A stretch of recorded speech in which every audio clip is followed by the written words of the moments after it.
لله كفى وسلام على عباد الذين اصطفى أما بعد. بسم الله الرحمن الرحيم. عن ابن عباس رضي الله عنه قال فرض رسول الله صلى الله عليه وسلم زكاة الفطر طهر الصيام من اللغو والرفث وطعمة للمساكين.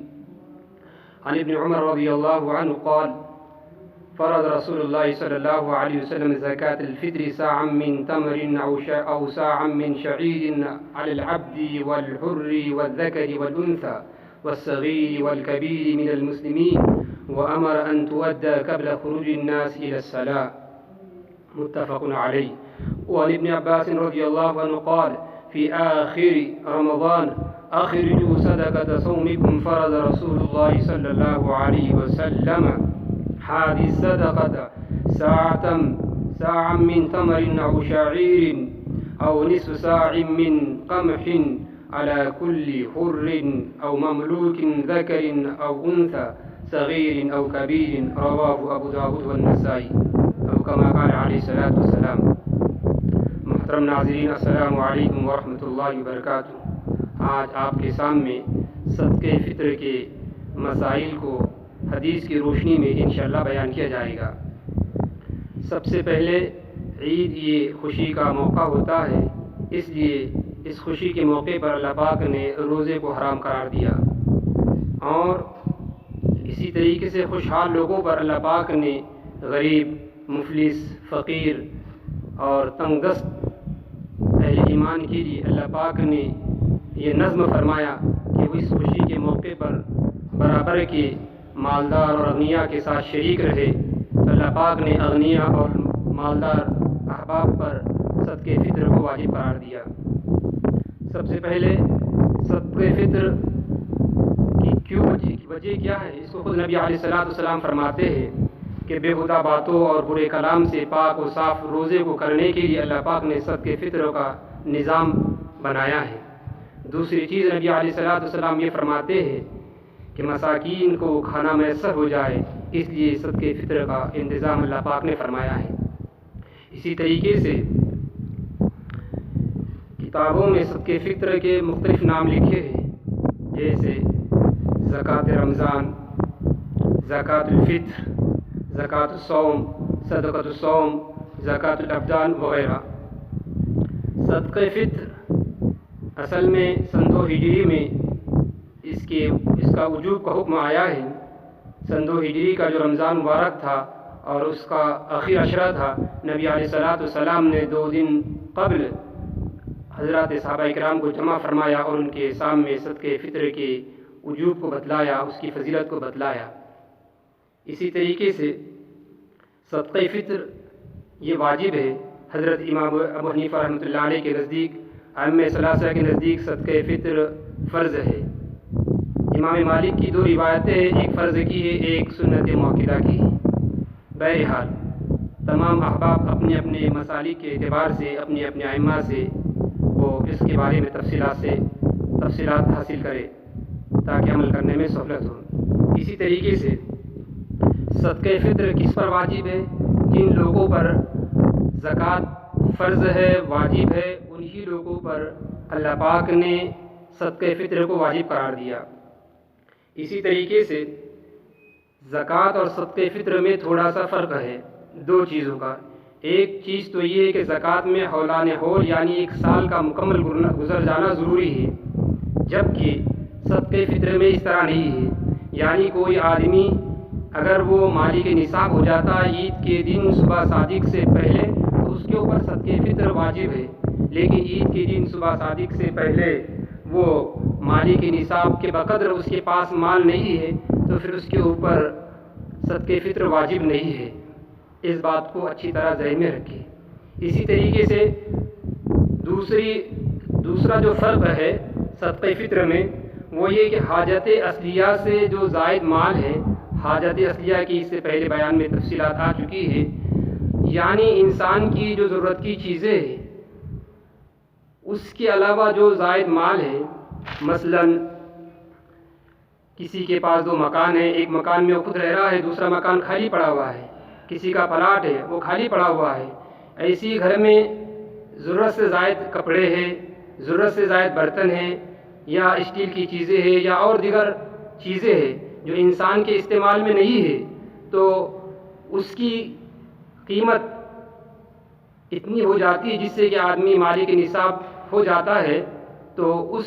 اشیاء کی قیمت کو ملانے کے بعد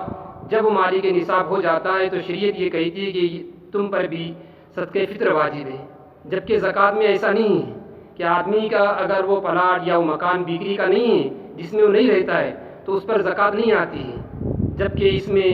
اور ایسی جو کپڑے وغیرہ جو زائد چیزیں گھر میں پڑی رہتی ہے تو اس پر زکوٰۃ نہیں آتی ہے، جبکہ صدقہ فطر میں صدقہ فطر ان کے اوپر واجب ہو جاتا ہے اگر وہ اس نصاب کو پہنچ جاتے ہیں۔ اسی طریقے سے صدقہ فطر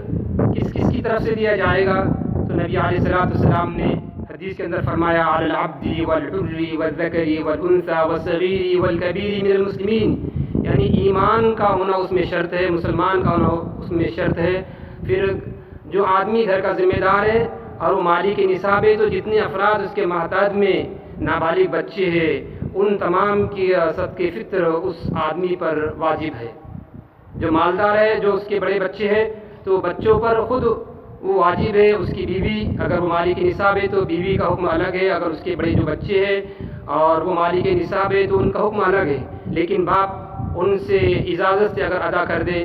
تو جائز ہے اور کرنا بھی چاہیے۔ اسی طریقے سے صدقہ فطر میں کیا کیا چیزیں دی جائیں گی، شریعت نے کس کو معیار بنایا، تو حدیث کے اندر مختلف چیزیں بتلائی گئی ہیں۔ نمبر ایک چیز جو بتلائی گئی ہے زکوٰۃ الفطر صاع من تمر او صاع من شعیر، اور اسی طریقے سے او صاع من زبیب، اسی طریقے سے او نصف صاع من قمح،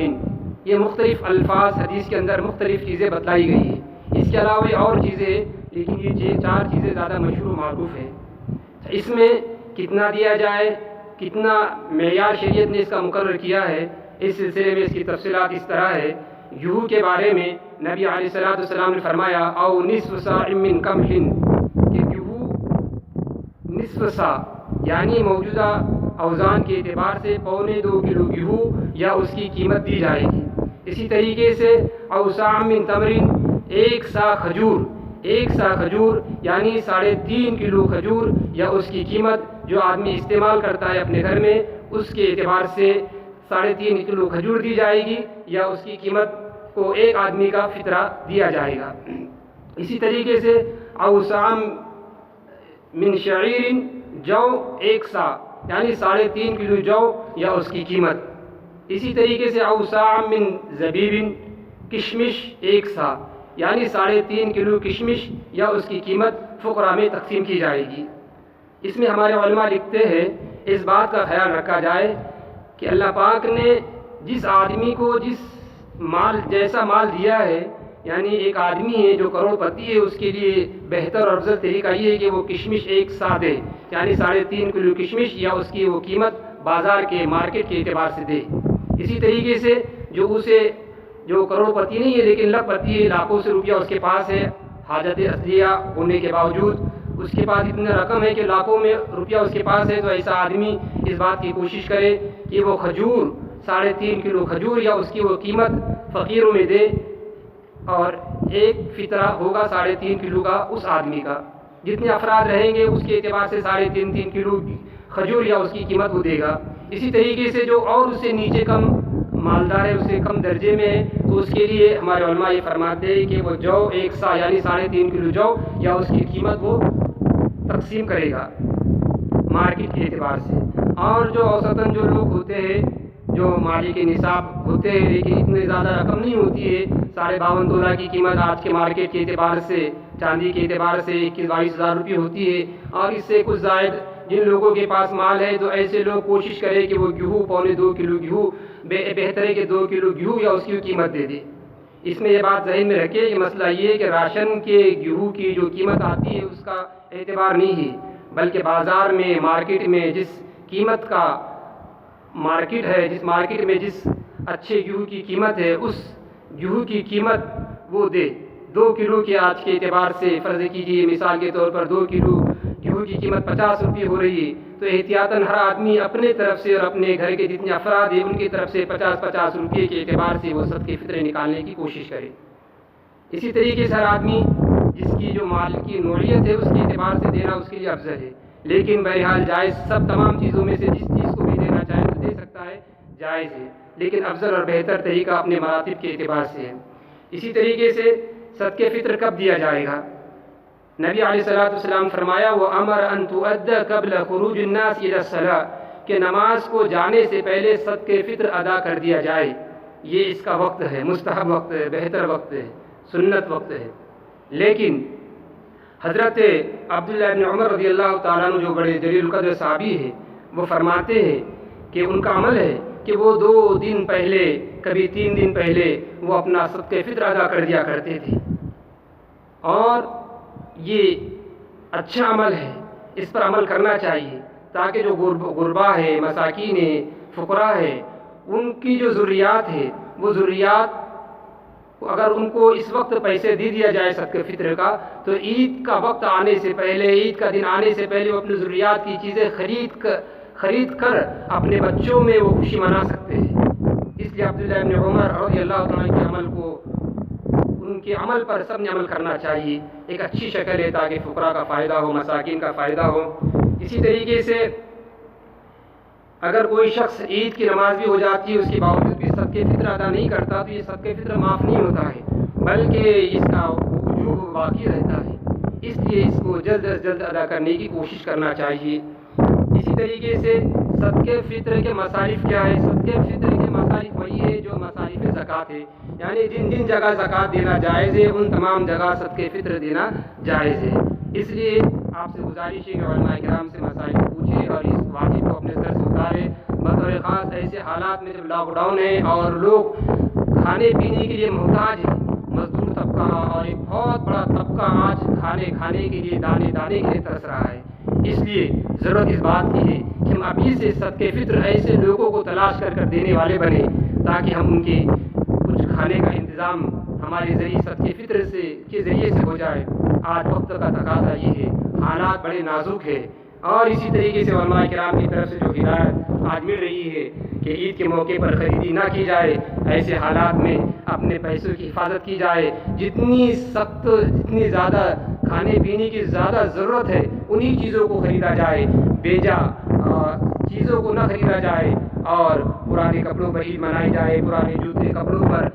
خود بھی عید منائے اور دوسروں کو بھی اس کی ترغیب دلائے، یہ حالات کا تقاضا ہے۔ اور ویسے بھی عید کے موقع پر نئے کپڑے پہننا، نئے جوتے پہننا یہ سنت بھی نہیں، بلکہ اس سے پہلے میں نے بتایا تھا کہ سنت وہ ہے کہ جو انسان کے پاس اپنے گھر میں کپڑے رکھے ہوئے اس میں سے جو اچھا ڈریس ہے، لباس ہے، اس کو ہم زیب تن کریں، اس کو ہم پہنیں۔ اس لیے بزرگ دوست اللہ پاک سے دعا ہے کہ اللہ پاک ہم تمام کی جائز تمنا کو پورا فرمائے، اور اخیر عشرہ جو رمضان کا آخری عشرے میں آخری ایام یہ چل رہے، اللہ پاک اس کی قدردانی کرنے کی توفیق عطا فرمائے۔ اور جو یہ بیماری پوری دنیا میں پھیل چکی ہے، اللہ پاک خصوصاً ہم اہل ایمان کی اس سے بیماری سے حفاظت فرمائے اور حالات کو سازگار فرمائے، اور جو مسائل معلوم نہیں ہیں علماء کرام سے معلوم کرے اور ان تمام مسائل پر عمل کرنے کی کوشش کرے۔ اللہ پاک سے دعا ہے کہ اللہ پاک ہم تمام کو سمجھ کر عمل کرنے کی توفیق عطا فرمائے۔ آمین۔ وآخر دعوانا الحمد للہ رب العالمین۔